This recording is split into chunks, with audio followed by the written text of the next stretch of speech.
Neil, Christmas is over and it is 2019. Can you believe it? Yep. Happy New Year, everyone. Another successful rotation around the planet, hopefully, for you. Yes, indeed. So a lot of things have happened. A lot of articles have come and gone. We've got some interesting ones here. There's almost too much to go through. But did you actually see, I think it was the other night on the Golden Globes, Christian Bale. He's upset a lot of people. Yeah, because he's played Dick Cheney in a film, and he got up and took his Golden Globe, and he thanked Satan for giving him inspiration for his role as Dick Cheney, which says a lot about what he thinks about Dick Cheney. Yeah, exactly. Yes. Thank you to that geezer over there, Adam. He said, I've got to find somebody who can be absolutely charisma free and reviled by everybody. So he went, that's got to be Bale in it, you know. Thank you to Satan for giving me inspiration on how to play this role. That's upset a lot of fundamental Christians. I think he was referring to Dick Cheney and not the actual Satan. Though, but he's just provoking, isn't he? Like you said earlier, he just does it too. The thing is, it's not the first time he's done it either, because he's upset them before when he called Moses a terrorist. Oh yeah, because he played Moses in Exodus, God and Kings. Yes. And then, of course, he couldn't help himself. Said he would be seen as a terrorist in America today. Yeah, I guess he was. Which was true. Yeah. We got a clip of it. Basically, it says, "Thank you, Satan, for giving me inspiration for playing this role." And, of course, a lot of Christians didn't like that, and they don't like him even more. But the one church that did seem to approve was the Church of Satan. Did you see the tweet? That they I think immediately... This is a very tongue-in-cheek church. But, yeah, Church of Satan. They don't really worship Satan. They're basically like the flying spaghetti monster. It's like they're atheists, aren't they? Yeah. To us, Satan is a symbol of pride, liberty and individualism, and serves as an external, metaphorical projection of our highest personal potential. As Mr. Bell's own talent and skill won him the award, this is fitting. Hail Christian, hail Satan. It's ironic that his name is Christian, isn't it? That's really going to make some people...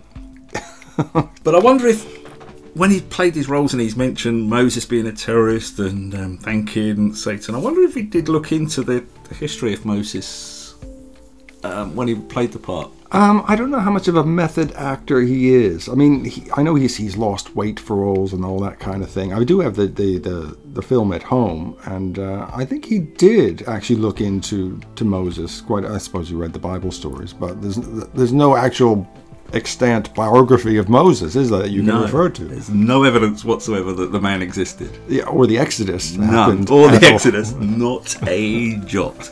Sorry if that's news to you. We'll look into it. Yeah, there were things found in the desert, but not enough to proclaim that people wandered in the desert for 40 years. Yeah. Did you also notice that we got the new Waco, Madman or Messiah documentary over here? I think this documentary was made for American audiences, but the documentary anthology series Storyville had it on the other night. And I've seen loads of documentaries on Waco and David Koresh. And this one really goes into, the details of it, the people who have survived. This, of course, happened in 1993 after the longest siege. It was, I think, a 51-day standoff. It was the longest siege in U.S. law enforcement history. This was at Mount Carmel in Waco in Texas. And in the end, the cult leader and his remaining followers in this huge compound out there in the middle of nowhere, it burned to the ground. And to this day, there's controversy. Did they set it alight, or did the police set it alight, or did they accidentally set it alight? So I'm putting this on my watch list for sure. So there's interviews with 9 survivors. Yeah. And I've read a lot about it already and seen some clips. And some of them are talking about how they still think he's the Messiah. Still, 20 years later. Yeah, about how they still think he's the Messiah. There's lots of unseen footage apparently from FBI interviews and that in it. So there's going to be some new information here. I mean, I know there's been many documentaries and dramatisations of this, but yeah, definitely going on my watch list. Yeah, I think there's because there's I think some sort of anniversary of it happening recently, but also because there was the drama which was done. with Taylor Kitsch playing David Koresh. I mean, that's generated a lot more interest. But yeah, it's a very sad story. The thing is, this kind of thing keeps happening. It's kind of happening now in Australia with AJ Miller, who is like today's version of David Koresh, and they're building, I believe, a compound in Australia somewhere. Yeah. And his followers think he is God because, like David Koresh, he's young, good-looking, personable, and knows flipping everything about the Bible. And wants sex with your wife. Oh, that's a given, isn't it? Yes, with these cult leaders, yeah. But that's often the way with cult leaders. People are entranced by how much they know. Yeah. That doesn't mean that they are, in contact with some, spiritual force. It just means they have, what do they call it, an eidetic memory? Yeah, eidetic memory, and they can talk in riddles that people sound good at. It's poetic, and yeah, it's just very attractive. They have the X factor, and other people who don't have the X factor, they fall for it, and they kind of want to fall for it. Because there's plenty of Jesuses around the world, just look into it, but some of them haven't got the X factor, and actually a lot of them are just homeless people. Yeah. Just haven't got the X factor. That's right. Otherwise they're there for their own cult. There's probably one in your own town, folks. Well, yeah, we went through a lot of articles because, of course, we've had a couple of weeks off from the show now. But we boiled it down to a couple of ones which stand out. We're starting with this one here. Oklahoma Republican declares that rape is the will of God. Sorry, I shouldn't laugh at that, but he doesn't actually declare it straight out, but it is put to him, and we've got a bit of audio here. And he doesn't disagree. No, the audio is extremely interesting. Yeah. So the article begins, women should get as far away from Oklahoma as soon as possible because Christian Sharia law is about to make their lives a living hell. If Oklahoma State GOP rep George Fout, I think I'm pronouncing that right, has his way, rape will be on the path to being legal in the state. At least that's what rapists are hoping for after Fout made a frightening statement on the subject during a debate on House Bill 1549, which restricts abortion. Democratic Rep. Corey Williams masterfully cornered Fout during the hearing by asking him if he believes rape and incest are the will of God, since the legislation has no exceptions for either, meaning women would be forced to give birth to their rapist's baby. Thank you, Mr. Speaker. Representative, is rape the will of God? Well, if you read the Bible, there's actually a couple of circumstances where that happened, and the Lord uses all circumstances. I mean, you can go down that path, but it's a reality, unfortunately. Gentleman's recognized. Thank you, Mr. Speaker. Is incest the will of God? Same answer. Doesn't deal with this bill. Thank you, Mr. Speaker. With all due respect, I think it absolutely is on point. You won't make any exceptions for rape. You won't make any exceptions for incest in this, and you are proffering divine intervention as the reason why you won't do that. And so I think it is very important this body wants to know, myself personally, whether you believe rape and incest are actually the will of God. It's a great question to ask, and obviously if it happens in someone's life, it may not be the best thing that ever happened, but so you're saying that God is not sovereign with every activity that happens in someone's life and can't use anything and everything in someone's life, and I disagree. Okay, we've heard that clip before, Neil. I mean, hearing it again, does it still send shivers up your spine? I think it does. I mean, it does. I'm probably not going to be a fan of the GO representative Fort, but I have to applaud his honesty, because I've said it many times, the Bible does command rape. And funnily enough, when we say it as atheists, we get a ton of crap for saying that. Yes. But it's good that he's honest enough to say it does. It does command it. How dare you bring that up? That was in the Old Testament. This is what we will hear. That was in the Old Testament. It was a different time. A lot of people who don't read the Bible properly and have just been told the nice parts by their pastor, all that, they don't know it at all. No. It's brand new information to them. When I grew up in church, it was just the same 5 or 6 things over and over again. The prodigal son and Jesus heals a blind man, all the nice stuff. But yeah, when you do bring this Old Testament stuff up to people, they will say, well, that was the Old Covenant. Jesus brought the New Covenant. But this is just a great example, whereas thousands of year old books should not be used to make current law, because some poor woman's going to get raped and have to keep her baby if this law goes through. Yeah, and unfortunately, looking into the Old Testament, there are quite a few passages which do seem to say that rape and incest are okay.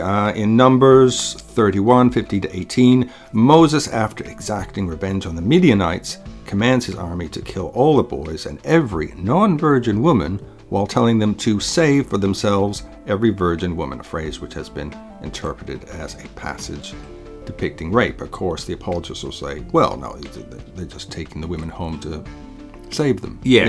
And the women, of course, will be fine with that. Yeah. Of course, that's what it's saying. He's not. He's saying take them home and do what you want with them. Because they're just women, and after all, they haven't known a man. Deuteronomy 21, 10 to 14 presents laws regarding marrying a captive woman, which has also been regarded as depicting rape. Judges 19, 22, 26 depicts Gibeah, I think I pronounced that right, and the Levite concubine, in which a man sends out his concubine to a group of angry men where they gang rape her. Exactly. Lovely. Yeah, so it's in all the children's Bible story books. So, moving us away from the fact that this is going to be a horrendous law, because it is, but I just want to again point out the Bible does say this. The Bible does say it, and you can't get around that because it's God. Right. So now this guy has said it. Can you get off the atheist back for just saying what is true? Yeah, how dare you bring it up? We're trying to forget about that. That's a difficult one for us. Yeah. So, no, out there now. There you go. You can't ever go atheist for anymore for saying that the Bible depicts rape, because it's been confirmed by this senator. Yeah, and also, if you remember, when we were looking through all the articles that we found, it seems that someone else is dipping into his Bible to confirm something equally as horrendous. Franklin Graham tells Jimmy Carter that Jesus would kill gay people, not marry them. Whoa. I don't remember the verse in the Bible where Jesus said, go out and kill the gay people. No, I mean, he doesn't even talk about them, does he? No. Exactly. But he upholds the old law, so I guess it must be okay. So this is from LGBTQNation.com, responding to former President Jimmy Carter's statement that Jesus would support same-sex marriage. Franklin Graham launched a blistering attack on Facebook. Jesus wouldn't bless gay couples, the far-right minister says. Instead, God would kill them all. Oh, lovely. Jesus didn't come to promote sin. He came to save us from sin, Graham wrote. The Bible is very clear. God destroyed the cities of Sodom and Gomorrah because of homosexuality. God defines sin in His Word. It's not up to our opinion, the latest poll, or popular vote. Again, Sodom and Gomorrah, which doesn't... There's nothing about that story that says what exactly was going on in there. And if God is so hell-bent on destroying them, why doesn't He destroy every city in the world, which probably has at least one gay person in it? Yeah, exactly. It's interesting that evangelicals are getting really emboldened to come out with some of this real Old Testament stuff recently. Oh, yeah. I mean, this is even more vitriolic than we've been doing over the last few years. It's just recently it seems to be they're up in their ante. If it suits them, like, because the previous one, oh, no, please don't talk to us about that. Yeah. But this suits them because they hate the gays. Yeah, exactly. And I love the fact that it just points out, Jimmy Carter's a religious person, by the way. Yes. People. Yes. He's a Christian. And it shows how the Bible can be interpreted by different people. Yeah, Jimmy Carter's definitely more on the liberal side, but Franklin Graham, son of Billy Graham, of course, is definitely way over on the extreme right. And he is. And although, as we said earlier, Jesus doesn't say anything about gays, he does say he's come to enforce the old laws. He does, yes. He does say that. So you could say that he does. You could say that Franklin maybe has a point in biblical terms about this. It's a difficult one, isn't it? But it just shows that, again, Why are we taking notice of something that was written down thousands of years ago? The thing is, the Bible is so huge that you can interpret it any way you want. When I spoke to the LGBTQ Christians here in our town, I said, how can you be Christians and be openly gay? Because the Bible says that you should be stoned to death. You're abominations. And they said, well, do you not eat shellfish? You know, do you not wear mixed fibers? You know, we don't do those anymore. That's the Old Testament. Yeah, but they've got people of their own faith wanting to kill them by the sounds of it. Yeah. See, so they take what they want and ignore what they don't want. It does confuse me that people who are gay still are Christians, considering what it says. Well, what they focus on is, you know, God says to love everyone, forgive everyone. You know, yes, that's lovely. Yeah. If only that was all they wrote. Well, that's what the New Testament is, the Bible, you know, 1.1 or whatever it is. It's like the Old Testament worked, but it was a bit bloody and violent. So then they invented, you know, the Jesus story, and it's a little bit nicer. But like you said, he did actually declare, I have come not to destroy the old law, that is of the Old Testament, but to uphold it. So all those shitty laws that we've been talking about, he must have been in favor of. They still count.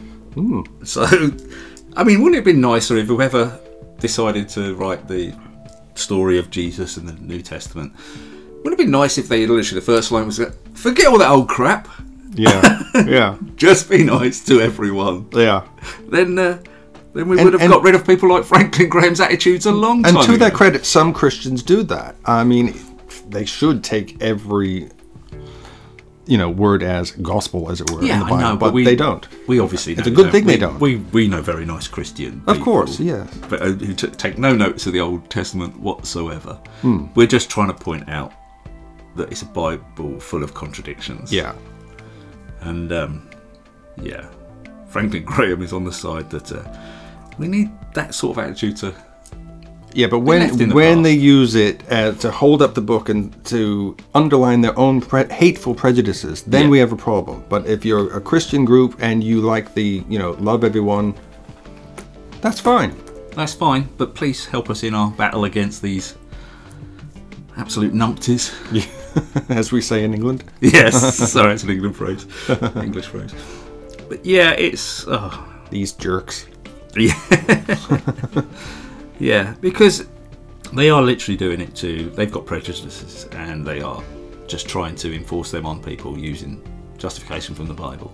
And it's not great, unfortunately. No, and when they bring it into government as well, we won't go down that rabbit hole. Okay, I think that's really good. Hang on, Mark, we can't go yet. You're being a bit modest here. You've had a few landmarks on your channel over the Christmas period. Yes, I did. Yes, Talk Beliefs has gone well over the 10,000 mark in subscribers, which is wonderful. And thank you to everyone who continues to support and listens to this show and watches the videos. And we're really, really pleased about that. And also Evolution Soup, which is the other account. The Instagram has hit 8,000 followers. Yeah, that's going big guns. People seem to really like that stuff. It's great. Yeah, it's just about evolution, pretty pictures of creatures who lived long, long ago, and a little bit of science. I get a little bit of pushback, the odd creationist comment telling me I'm going to hell, but other than that, it's really encouraging to know that people are supporting science. Absolutely. So the channel's up to 10,000. A couple of other things. It's now got 100,000 views a month. It's got 1 million minutes views a month, and that's all thanks to you. So please hit that like button, the share, and don't forget the bell so you get notifications of our videos, because we'd love to get up to the 20,000 mark. Yeah, we'll have a huge celebration then, huh? Yep, we'll go for our... we might buy a latte with our breakfast instead of American. That's what we can do right now in terms of celebration. Let's go do that. And I'll see you here next week.